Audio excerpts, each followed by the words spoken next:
दिनै जोंनि बिटिसि ओनसोलनि रायजो राजा बा बिटिसि ओनसोलनि गुबुन गुबुन दोलोनि मावथिफोर दैदेनगिरिफोरजों दिनै जयेन जाफैगासिनो दङ। बिनिनो दिनै जोङो जोंनि बे बनरगाव समस्तियाव जोंनि मानगोनां आंनिनो फंबाय जुबिराज बसुमतारिनि राफोद दैदेननायाव नैबे दावलिगुरियाव गोबां दिनै रायजो राजाफ्रा गुबुन गुबुन दोलोनिफ्राय जयेन जादों।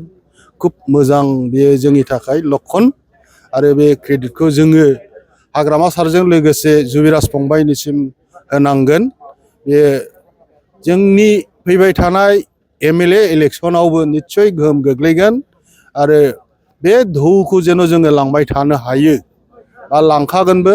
दहाय जोंहा जुबिराज फंबायानो बुंदों जोंनि हाइकमान्डनि गाहाय हाग्रामा महिलारि सारा जेसेबां हागौ जिखि राजनितिक हान्जानि बा रायजो राजा बे रोखोम लोब्बा गैयाब्लाबो जोंनि बिपिएफ दोलोआव सोनानै लानांगौ आरो बिपिएफनि जानानै मोजां खामानि मावनायाव जों बयबो आग भाग लानांगौ होननानै बिथोन होनानै दिनैनि बे माबाया जादों। ओंखायनो आंखौबो दिनै बेवहाय लेंहरफानायनि थाखाय जोंनि बनरगाव ब्लकनि दैदेनगिरिजों लोगोसे जुबिराज फंबायखौ आं धन्यबाद होयो आरो प्रग्रामा खुब मोजां जादों, खुब मोजाङैनो साक्सेस जालांदों आरो बे कन्टिनिउ थालांबाय थाथों। बावखुंग्रि बिधानसभा बेयाव नोंथाङा एमएलए हिसाबै गेलेगोन नामा? बेयो मोनसे डेम'क्रेटिक कान्ट्रि, गणतान्त्रिक देश।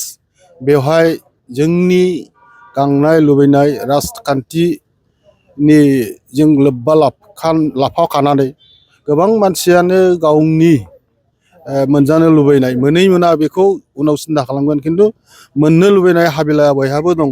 आंबो सासे भारतबर्षनि बा आसामनि बा बिटिसि बासिनि बनरगाव समस्ति ओरै जानानै क'क्राझारबासि जानानै आंबो बावखुंग्रि समस्ति 4 नं बावखुंग्रि समस्तियाव आंबो आनअफिसियेलि भाबै दरखास्त होदों। नैबे फिनबि 9 थारिख आरो CWC 11 थारिखनि उनाव निस्सयकै अफिसियेलि मोनसे सार्कुलार जागोन। बे सार्कुलारनि उनाव निस्सय आङो अफिसियेलि होबावगोन। खिन्थु आंनि जेनाखि लुबैनाय बेखौ आङो रायजो राजाफोरनो एडभान्सकै खोन्थानो थाखाय आं मैया बावखुंग्रिनि सासे बिजाथि महरै लुबैनानै आं बेखौ दरखास्त होदों। दा मोननाय मोनैया बे गिदिर खोथा, मोनाबो जानो हागौ मोनगोनबो जानो हागौ, बे हाइकमान्डनि पार्टिनि खोथा। दा आसा खालामदों, बयबो आसा खालामनानैसो निस्सय दरखास्तखौ होयो। आंहाबो मोनसे बिसास दं हाग्रामा सारा जिहेतु आगोलावबो जोङो ज' बिटिसिआव खामानि मावबोदों नैबे थांनाय एमसिएलए इलेक्सनाव। बे हिसाबै निस्सय हाग्रामा सारा आंखौ अनगोन, बेनि बिसासा दङ। हाइकमान्डआ नोंथांनो जुदि टिकेटखौ होमारोबा रायजो राजाफोर मा आसा खालामनांगोन? हाइकमान्डआ जुदि टिकेटखौ होयोब्ला बेवहाय एबारनि इलेक्सन केम्पेइनाव बेक्ति हिसाबै बे रोखोम जेबो जानाय नङा। खारन जोङो बिपिएफ बा हाग्रामानि ब्रेन्डआवसो जोङो राजनितिखौ गेलेगोन। खारन दिनैनि बिपिएफआ हाग्रामानि नामावनो बिपिएफ। हाग्रामानि बिनि महर बिनि जेनाखि आदर्श बेखौ नायनानैसो एबारावबो भट जागोन।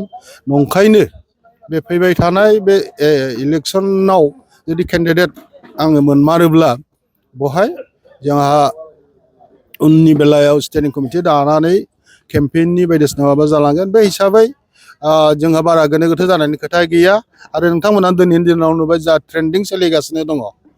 बे फैबाय थानाय समाव जोंनि बे बिटिसि ओनसोलाव हाग्रामा सारनि दैदेननाय बिपिएफनि अनगायै रावबो थाहैखाया।